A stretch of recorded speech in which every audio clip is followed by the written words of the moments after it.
Dear Patriots, before the news starts, please subscribe to our patriotic channel by clicking the subscribe button. Give us a thumbs up to this video. Don't forget to leave your opinion below in the comments section. Share the news on Facebook and Twitter so you friends see it. Thank you. Ron Rosenstein breaks silence, admits one thing that proves Trump's innocent of everything.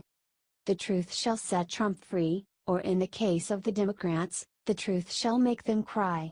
The left has gone all in on Bob Mueller's Russia investigation. They hold out hope, despite all evidence to the contrary, that the Trump-Russia collusion story will pan out and bring down the president. They haven't really thought it through because the Republicans would still be in control of everything. But they are out there still waiting with bated breath for Bob Mueller to get off his broom and deliver them from supposed evil. Or they were. That is all over now. Because Bob Mueller's boss, Deputy Attorney General Rod Rosenstein, just officially turned the liberal Russia dream into their worst nightmare. Speaking to the Washington Post, Rosenstein put an end to the nonsense, saying simply that it takes a lot more to influence Americans than a few ads on Facebook. You know, American citizens are pretty savvy, and they decide who to vote for. I don't think they'd be influenced by ads posted by foreign governments, Rosenstein said. I think people are more thoughtful about that in the way that they make their decisions. Then he said the words that liberals across America are absurd to avoid but must confront if they want to move on and enjoy the next 8 years. I think what people need to keep in mind is that there's a distinction between people trying to sway American elections and succeeding in swaying American elections. Correct. If this guy says it didn't happen, one must wonder why we are still investigating at all. Share if you agree that Trump's going to serve 2 terms.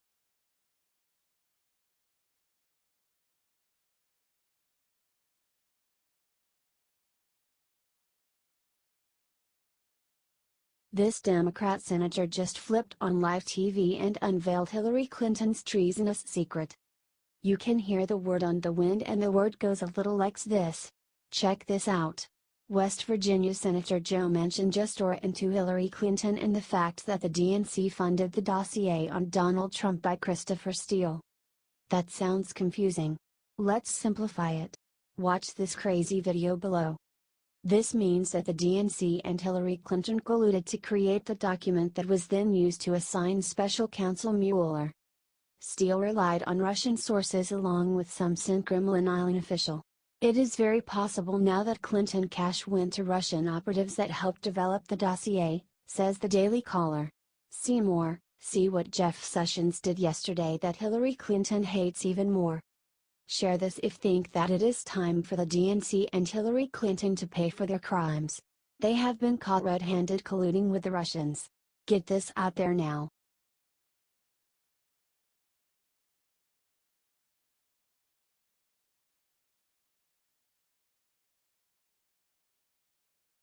Today on her birthday, Donald Trump Jr. handed Hillary Clinton the worst news of her life.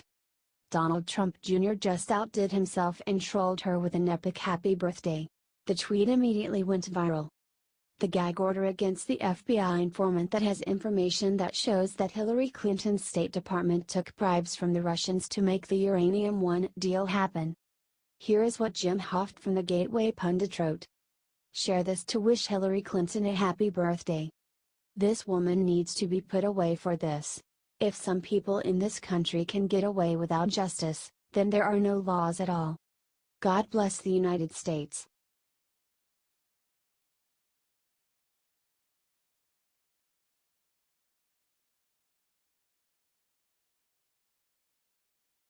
This is the only poll that matters this year, and it shows Trump winning big. Trump was king of the ballot box in 2016, and he still is in 2017. After a chaotic year of elections in 2016, this year has been relatively quiet. Only a few races were held this year, thanks mostly to cabinet appointments made by Donald Trump. Democrats tried to use these races as referendums on Trump and failed badly. Republicans held every seat despite the millions of dollars funneled into the opposition. So Democrats have stopped spotlighting these post-Trump races, because Trump continues to win. But there's one major race left this year, and it was supposed to be a nail-biter. The Virginia governor's race between Republican Ed Gillespie and Democrat Ralph Northam has been close all year. Then, in early October, Donald Trump endorsed Gillespie. He's now up by 8 points, according to the Daily Caller. The media like to call Trump toxic, but the opposite is true. With only 2 weeks left to go, Gillespie looks like a shoo-in, and he has Donald Trump to thank. Comment Trump wins. And share if you think Trump is still a winner. Because Trump wins where it matters.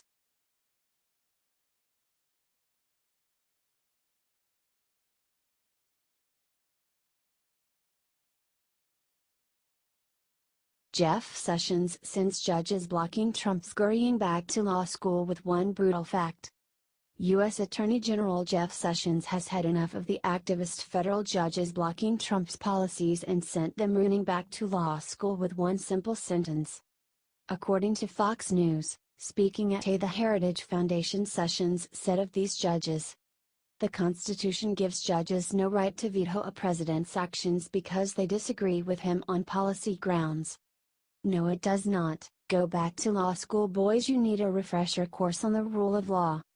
Today, more and more judges are issuing these lawless nationwide injunctions, and in effect, single judges are making themselves super legislators for the entire United States, Sessions added to devastating effect. "We have nearly 600 federal district judges in the United States, each with the ability to issue one of these overreaching nationwide orders." Correct. The judicial branch does not make key laws. And if these judges do not know that, then they should not be on the bench. We either have rule of law or we do not. Sessions went after one judge in particular for his egregious violations, Judge Nicholas Garofas, who said Trump's order on DACA was heartless, rather than discuss the legality of the order. Rather than address that question, the court said the government can't come into court to espouse a position that is heartless. He didn't say it was unlawful. He said, "I don't like your policy." A judge's comments on policy like this is offensive, and it's disrespectful of the legislative and executive branches and to the fine attorneys in the Department of Justice. Wow. If you agree with Jeff Sessions and the rule of law and the U.S. Constitution, share this everywhere.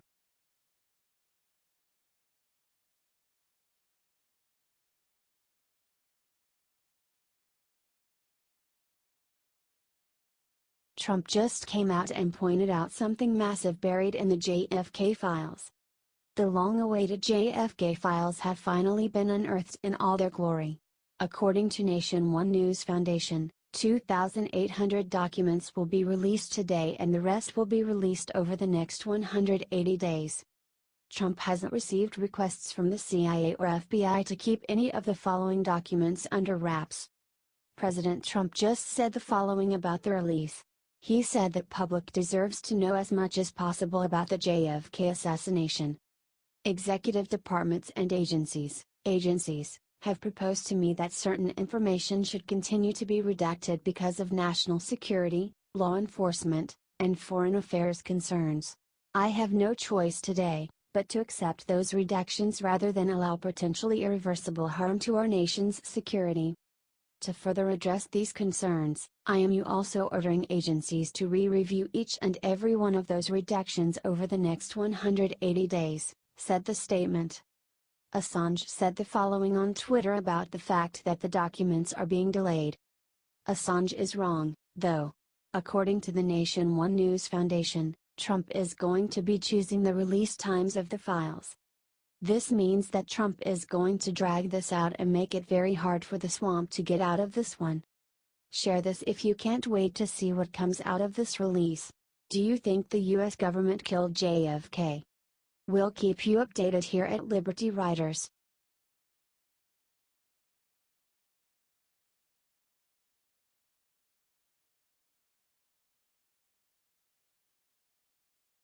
Moments ago, Trump left the room in tears when he revealed his heartbreaking secret. President Trump gave an incredible speech Thursday evening declaring the opioid epidemic a national crisis. During his speech, the president invoked the memory of his older brother Fred Trump Jr., who died from alcoholism at the young age of 43 in 1981. It was a tender moment for a president who is usually known for his brashness and tough talk. He said, "I learned myself. I had a brother Fred. Great guy. Best looking guy, best personality, much better than mine. But he had a problem with alcohol. And he would tell me don't drink. Don't drink." He was substantially older, and I listened to him, and I respected him. But he would constantly tell me don't drink. He would also add don't smoke. But he would say it over and over and over again. And to this day I've never had a drink, and I've had no longing for it, I've had no interest in it, I've never had a cigarette. I had somebody to guide me. And he had a very tough life. He was a strong guy, but it was a tough thing that he was going through. But I learned because of Fred. I learned. It was incredibly moving of President Trump to talk about his brother's death so frankly. After suffering through such a terrible personal tragedy, the president seems to understand the plight of American families caught up in addiction all over the country.